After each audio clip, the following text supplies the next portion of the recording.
आम्ही जे आता प्रचारात फिरत होतो किंवा रोजचा ज्यावेळी आम्ही नागरिकांच्या संपर्कात असतो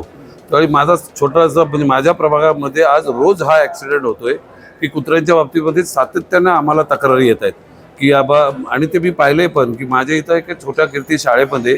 स्कूल व छोटी व्हॅन मुलांना सोडायला येत होती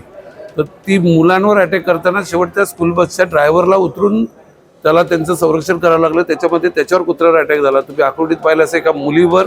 फरफरत ओढत नेलं एका मुलीला जे सातत्याने वारंवार घडतंय आणि प्रशासनाच्या ज्या काही गाईडलाईन आलेल्या आहेत किंवा सुप्रीम कोर्टाने जे नियम दिलेत की बाबा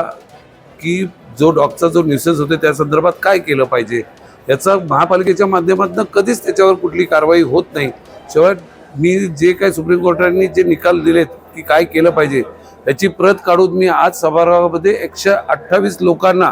ही प्रत सुद्धा मी आज सभागृहामध्ये दिलेली की प्रत्येक नगरसेवकाने आपल्या विभागामध्ये काय काळजी घेतली पाहिजे किंवा प्रभागामध्ये प्रत्येक पशुवैद्यकीय हे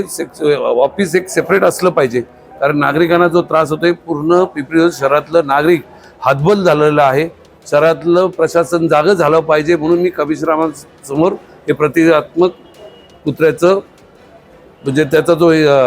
खेळणं जे आहे ते डॉग मी तिथं आज कमिशनरांना तो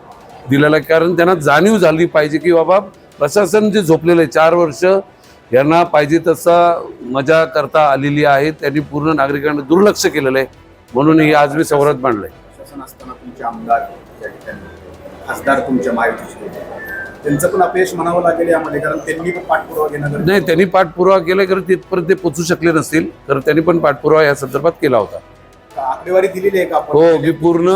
पूर्ण ह्याच्या आकडेवारी मी तुमच्या समोर मांडायला तयार आहे मी महापालिकेच्या सभागृहामध्ये 2012 पासून काय होतं ते पूर्ण मी समोर आकडेवारी ती प्रत माझी आता सभागृहात आहे